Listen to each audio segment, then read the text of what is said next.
Hey, how about it, race fans? Richard Allen of InsideDirtRacing.com and InsideCircleTrack.com coming at you with another Rich's Ramblings. And first of all, don't make fun of him with Cincinnati red shirt. I mean, right now they got a winning record. You got to go with it as long as it'll last. But anyway, what I want to talk about last night's Kyle Larson Late Model Challenge at the Volunteer Speedway at Bulls Gap. Among the best races I've ever seen. It's always hard when you see a lot of races. It's hard to say which one's the greatest one you ever seen, but that was an awfully good race with Kyle Larson and Jonathan Davenport swapping those slide jobs for lap after lap. That's about as exciting as it gets. But what I really want to talk about was the winner of that race, Kyle Larson. I don't see how anybody could have watched that race and all his other body of work and not come to the conclusion that Kyle Larson has to be, if he's not the greatest race car driver ever, he's got to be knocking on the door. I only saw AJ Foyt and Mario Andretti. I only saw them toward the end of their careers, and there's no question that they were great. They won in every form of racing that they ever tried. Of course, in modern times, you got like Kyle Busch and Jeff Gordon, Dale Earnhardt, Richard Petty. Not those are necessarily modern times, but those guys established or had great careers. And when I say Kyle Larson is the greatest race car driver ever, or at least among them, I'm not saying he's the greatest NASCAR driver ever. He's got one championship, and of course there are guys who have many more than that. Three of them have 7 championships, and he hasn't won a Daytona 500. And I'm not saying he's the greatest sprint car driver of all time, because there are certainly others who have greater credentials, nor is he the greatest late model driver of all time, because he's done that so few times. But how many guys can you think of who can just jump from one to another so seemingly effortlessly and be successful at it? I mean, the guy won the second dirt late model race he ever entered. And it was not against chump competition. It was a Lucas Oil Late Model Dirt Series race, and that race he won last night. He at Volunteer, he drove half the race with the right side of the spoiler just dangling in the breeze where it had hit the wall. He was running right up against the cushion, just banging it off the wall lap after lap. And look who all was in that race. I mean, McDowell came in second, Davenport came in third, Overton was in it, Marlar was in it.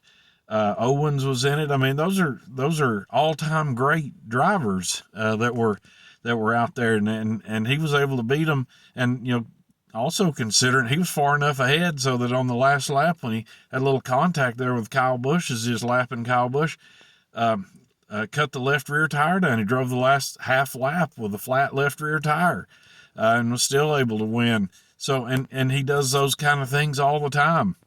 He's fresh off a NASCAR Cup Series win at Richmond from last weekend. He's he's won the biggest sprint car races there are. He's won the Knoxville Nationals, and he won at Eldora and the Kings Royal. So he's won big late model races. He won the Prairie Dirt Classic. He won the Hillbilly 100. I think this year, I might be wrong, I haven't really looked up the stats, but I believe he's only entered 4 dirt late model races, or not that many, and he's won 2. He won down at Golden Isles with the Lucas Oil Late Model Dirt Series, and of course he won last night at Volunteer. I mean, just what a tremendous competitor. It'd be hard to look at his body of work, and as I said, I'm not saying he's the greatest NASCAR driver ever. He's not the greatest dirt late model driver ever. He's not the greatest sprint car driver ever. I mean, he's won the Chili Bowl Nationals in the midget. I don't know that he's even the greatest midget driver ever, but to me, he is the greatest race car driver ever, because of how well he can go from one type of racing to another type of racing to another type of racing, and just sits right in the seat and goes right to the front. And everything that he ever tries, I'm anxious to see. He's going to try the Indianapolis 500, not this coming year, I think, but the next year. If he goes out and wins that thing, or even just runs competitively, that's just going to be yet another thing to talk about. I know there are a lot of fans that, for whatever reason, think that you're not allowed to like more than one form of racing, and they'll hold it against him that he dares to drive in NASCAR and that he's a NASCAR champion, or they'll hold it against him because he races a sprint car or because he races a late model.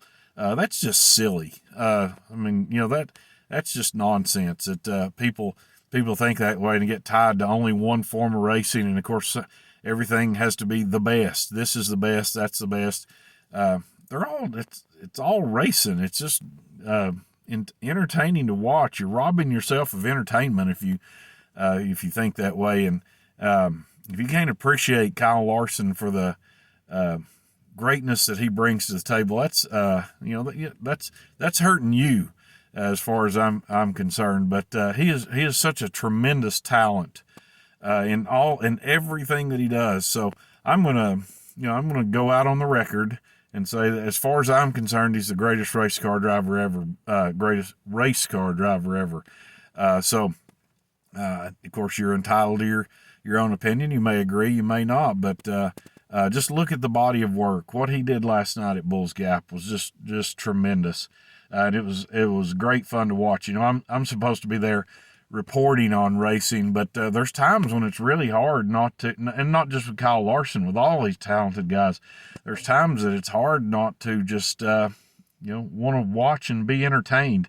I actually talked to Dale McDowell about that before the race last night. How I asked him, I said, are there times when it's hard to not be a fan? Just to look around the pit area and think, holy cow, look at all the talent that's in here.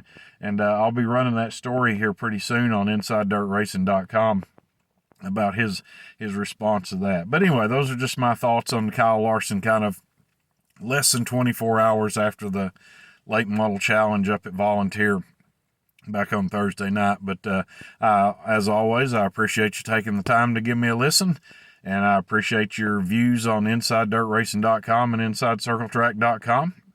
Until next time, it's Richard Allen saying I'll see you at the track.